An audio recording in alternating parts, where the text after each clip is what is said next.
శ్రీ గురుదేవదత్త. శ్రీమాత్రే నమః. శ్రీ గురు దత్తాత్రేయాయ నమః. మిత్రులారా, భైరవతంత్రం అనే మరొక అధ్యాయంలో మనం కలుస్తున్నాం. ఈ విషయంలో కాలభైరవుడి శక్తి ఏమిటి, ఎలా ఆవిర్భవించాడు కాలభైరవుడు అనే విషయాన్ని, రహస్యాన్ని మనం తెలుసుకుందాం. ఇప్పుడు యుగాంతరాలలో ఒకానొక సమయంలో బ్రహ్మ, మన యుగ దేవతల్లో అందరిలో కూడా 5 ముఖాలు ఉన్న వాళ్ళు చాలామంది ఉన్నారు. వాళ్ళల్లో ఒకరు బ్రహ్మ 5 ముఖాలతో ఉండేవాడు. పరమేశ్వరుడు కూడా 5 ముఖాలతో ఉండేవాడు. బ్రహ్మ అనుకున్నాడు, నేను ఇంత సృష్టి, ఇంత శక్తి చేస్తున్నా కదా, నేను చాలా గొప్ప శక్తివంతుణ్ణి అనుకున్నాడట. ఇదంతా కూడా మన లోపల ఉన్న అహంకారాల గురించి భగవంతుడి కథలను మలుచుకోగలిగాం. అలా బ్రహ్మ కూడా లోపల అలా ఉంది, నాకు 5 తలకాయలు ఉన్నాయి, నేను పరమేశ్వరుడి కంటే కూడా గొప్పవాడిని, నేను ఎందుకంటే సృష్టి విధాత, సృష్టిని రచిస్తున్నాను అనుకుంటాడు. సరే, అలా ఆయన అనుకున్నాడు. మరి పరమేశ్వరుడికి కూడా 5 తలకాయలే. మరి ఈ పరమేశ్వరుడికి ఉన్న తత్వం వేరు. ఆయనే అన్నిటికీ కూడా వేదాంగాలన్నీ చూశాడు. చూసిన తర్వాత అన్ని వేదాలలో కూడా పరమేశ్వరుడే పెద్ద స్థాయి గలవాడని రాయబడింది. బ్రహ్మ మరలా చూశాడు, శృతి ప్రమాణా, శృతిలో ఉన్నది ఏమి ప్రమాణమో ఆ శృతిలో ఉన్న విషయాలన్నీ చూసుకుంటూ వస్తే ఈశ్వరుడే గొప్పవాడని రాయబడింది మిగతా వేదములలో. ఈ విషయాన్ని గ్రహించిన బ్రహ్మ అయినా సరే నేనే గొప్పవాడిని అనుకున్నాడట. సరే, దీనికి ఒక ఉదాహరణ చెప్తా. ఇది మనం చెప్పింది కాదు, రామకృష్ణ పరమహంస వారి శిష్యులకు చెప్పారు. శిష్యులారా, ఒకసారి భద్రగజము అని మనకు వెంకటేశ్వర స్వామి దగ్గర తిరువీధులలో తిరుగుతూ ఉంటుంది, లేకపోతే సుబ్రహ్మణ్య స్వామి దగ్గర, పలముదురు చోళయ్య దగ్గర, కొన్ని దేవాల దగ్గర ఏనుగులని ఆ స్వామి ఎమ్మడి తిప్పుతుంటారు. పెద్ద ఏనుగులు అన్నమాట. పెద్ద పెద్ద ఏనుగులని స్వామీజీ దగ్గర తిప్పుతుంటారు.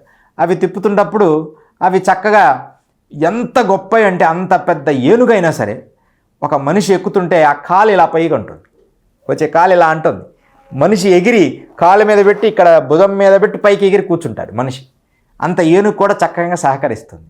అలా సహకరిస్తున్నప్పుడు అనుకోకుండా ఏనుగు దగ్గరలో ఒక చిన్న కన్నంలో నుంచి కప్ప బయటకు వచ్చి దాని కుడికాలుతో, కప్ప కుడికాలు ఎత్తే పక్క జరుగు, ఏంది నీ ఆర్భాటం ఇక్కడ అన్నదట. ఏనుగునదట కప్ప. శిష్యులను, గురుగారు ఏందండి దానికి అలా అయిందంటే, ఏమి లేదు, రామకృష్ణ పరమహంస చెప్తున్నారు, ఏమి లేదు, ఈరోజు ఉదయమే ఒక షావుకారు వెళుతూ 4 పావలా బిళ్ళలు జేబులో వేసుకోబోయి ఆ పావలా బిళ్ళలు ఏదో రంధ్రం ఉండి కింద జారి పడిపోయాయి.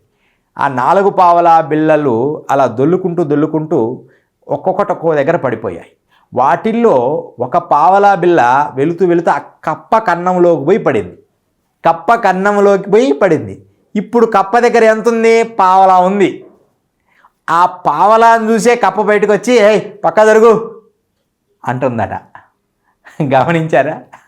మనుషులకు కూడా కొంచెం అంత డబ్బులు వెనక వేసుకున్నారనుకో, ఇవన్నీ నిజాలు అనుకుంటారనమాట. ఆ పావల వెనకుంది కదా కింద ధనం, కప్పకే అంత రోసం వచ్చేసిందంట. అహము పావల కాదు, అహం 10 పైసలు వచ్చినా అహం కొంచెం వెనక పర్వాలేదు అని అనుకున్నది కప్ప. అనుకొని అంత పెద్ద ఏనుగుని హే పక్క జరుగు అంటుందట. పావలా బిళ్ళకే మరి ఏనుగు ఏమనాలి? కానీ ఏనుగు ఏం మాట్లాడదు, మౌనంగా ఉంటుంది. మనిషిలో కూడా అప్పుడప్పుడు అహం చొచ్చుకొని చూస్తుంటుంది.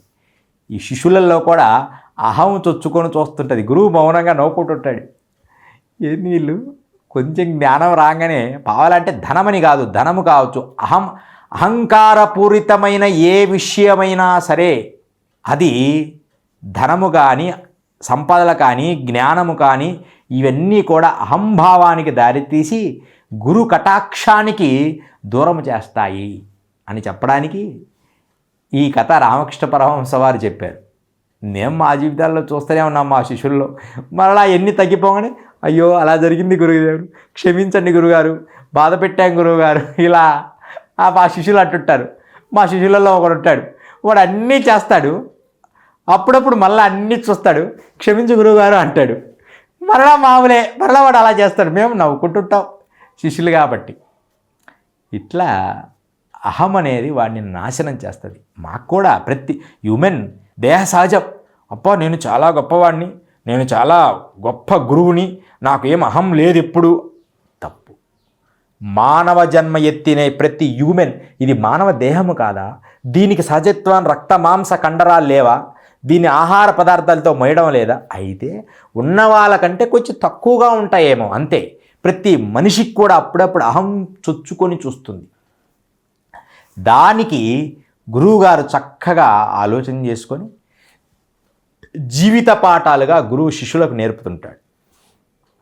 మాకు కూడా ఈ నర్మదా పరిక్రమ చేసిన తర్వాత భారతదేశంలో ఉన్న దివ్య శక్తులు సాధించిన తర్వాత, మంత్రశాస్త్రాన్ని అవపోసన పట్టిన తర్వాత, లక్షల జపం చేసిన తర్వాత, అంటే ప్రదర్శించేవాడిని కాదులే కానీ అందరిలో లోపల అనుకునే నా జీవిత లక్ష్యాన్ని సాధించాను అని కొద్దిగా ఒక దర్పం లైట్గా ఉన్నది. ఏదో ఒక 6 నెలలు ఉన్నది.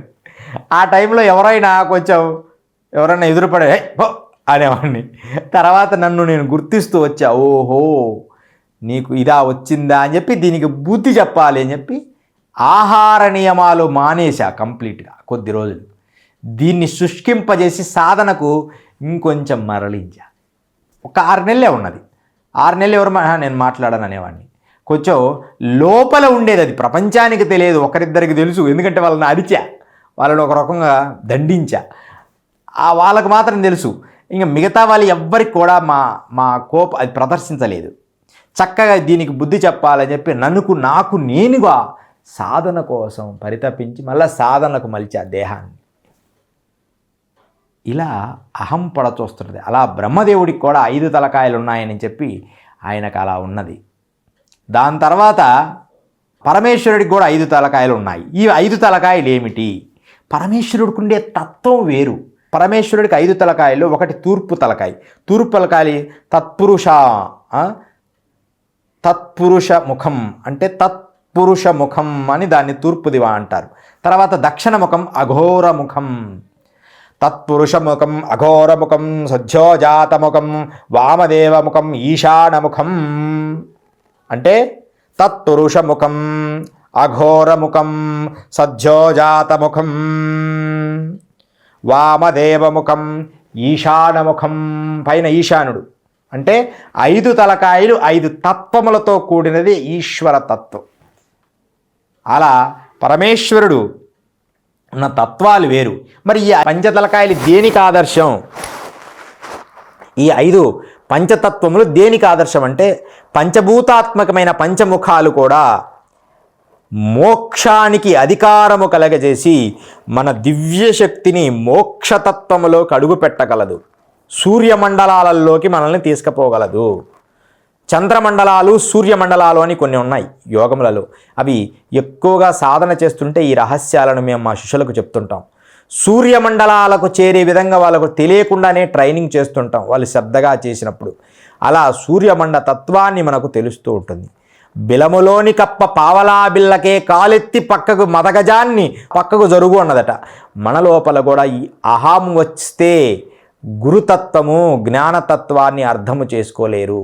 అలా బ్రహ్మ అలా ఉన్నప్పుడు ఆ సమయములో పరమేశ్వరుడు ఒక చిన్న చమత్కారం చేశాడు. పరమేశ్వరుడు ఏం చేశాడంటే తలలో నుంచి పరమేశ్వరుడు తన దృష్టి తలలో నుంచి భృంగిని అనే ఒక భృంగి శక్తి అవతార స్వరూపంగా బయటకు వచ్చింది. ఆ తర్వాత ఆ భృంగి నుంచి దివ్య శక్తితో చిరునవ్వుతో ఆనందములలో దివ్య కాంతి తల భాగం నుంచి శరీర భాగాల్లో నుంచి ఇంకొక రూపం బయటకు వచ్చింది. అలాంటి ఆ సమయములోనే సంతోషంతో ఆశతో ఆ పరమశివుడిలాగా ఆయన రూపములో నుంచే ఒక దివ్య శక్తి బయటకు వచ్చింది. ఆ దివ్య శక్తే కాలభైరవుడు. భైరవుడు అలా ఆవిర్భవించాడు. ఆ సందర్భంలో బ్రహ్మ ఇలా భావించినప్పుడు బ్రహ్మదేవుడు వచ్చారు, అందరు కలిశారు ఒక దగ్గర.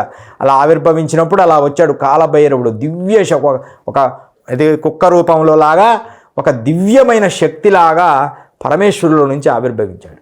ఆయన రావడం చక్కగా అలా కూర్చొని మౌనంగా ఉన్నాడు భైరవుడు. అలా బ్రహ్మదేవుడు పక్కన కూర్చున్నాడు.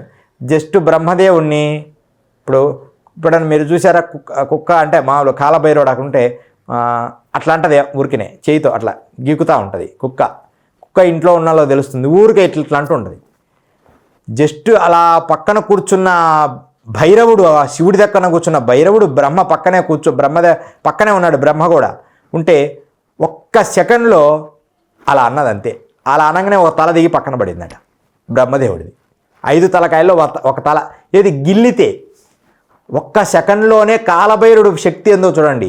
భైరవుడు సాక్షాత్తు పరమేశ్వరుడి రూపంలో నుంచి ఆయన రూపంలాగే పుట్టినవాడే భైరవుడు. అయితే మరి భైరవుడు పుట్టాడు, ఈ భైరవ శక్తి ఏమైపోయింది, బ్రహ్మశక్తి ఏమైపోయింది? పాపం బ్రహ్మను అంటే బ్రహ్మహత్య చుట్టుకున్నట్టే కదా. మరి శివుడికి కూడా బ్రహ్మహత్య చుట్టుకుంటుందా అండి అంటే, చుట్టుకున్నా లేకపోయినా రేపు ఇంకొకడు కూడా తప్పుడు పనులు చేస్తుంటాడు. అందుకని బ్రహ్మహత్యా పాతకాన్ని శివుడు తన నెత్తి మీద వేసుకొని చక్కగా ఏ తలనైతే గిల్లేశాడో ఆ తలలోనే భిక్షపాత్ర పట్టుకొని సంచారం చేయడం మొదలుపెట్టాడు. భవతీ భిక్షాం దేహి అని చెప్పి పరమేశ్వరుడే అన్నీ తిరుగుతూ భిక్షాటన మొదలుపెట్టాడు. అలా చేస్తున్నప్పుడు దేవతల దగ్గరికి వెళ్ళాడు భిక్షాటనకి. దేవతల దగ్గరికి వెళ్ళినప్పుడు ఆ దేవతల దగ్గర వాళ్ళు ఒక మనోరథం అనే ఒక అద్భుతమైన అమృతాన్ని శివుడికి ఇలా పోశారు ఆ కపాలంలో. ఎప్పుడైతే మనోరథం అనే కపాలంలో దాంట్లో పోశారో అది పరమేశ్వరుడు భిక్షగా స్వీకరించి అలా వెళుతూ కాశీ నగరంలోకి చేరుకున్నాడు. అట్లా పరమేశ్వరుడు కాశీ నగరంలో అప్పుడు అడుగు పెట్టాడు. అలా పరమేశ్వరుడు అడుగు పెట్టగానే కపాలం విచ్ఛిన్నమైపోయింది, పగిలిపోయింది, కలిసిపోయింది కాశీలో. అప్పుడు పరమేశ్వరుడే స్వయముగా కాశీలో భైరవ శక్తిని ప్రతిష్ఠించి దానికి అభిషేకాలు చేశాడు. అలా కాశీలో మొట్టమొదట పరమేశ్వరుడే స్వయముగా నాయనా నువ్వు ఇక్కడ ఉండు అని చెప్పి ఆయనే ప్రతిష్ఠించి, పరమేశ్వరుడే ప్రతిష్ఠించి అక్కడ అభిషేకం చేశాడు. ఈ కాశీ నగరానికి నీ దర్శనమే మొదట అని చెప్పడం అప్పుడు చెప్పాడు. నాయనా నేను కాదు, నీ దర్శనమే ప్రప్రథమము అని చెప్పి పరమేశ్వరుడు చెప్పాడు. ఈ కథ మీకు ఎక్కడ దొరకదు అంత సులభముగా. ఎంతో లోతు శాస్త్రాలు తెలిస్తే తెలుస్తుంది. పరమేశ్వరుడే స్వయంగా ప్రతిష్ఠించి అని చెప్పాడు. కాశీక్షేత్ర నివాసంచ కాలభైరవ దర్శనం అంటే కాశీ క్షేత్రాన్ని సందర్శిస్తే కాలభైరవ దర్శనం తర్వాతే పరమేశ్వరుడు. అలాంటి వరాన్ని, శక్తిని కాలభైరవుడికి ఇచ్చారు.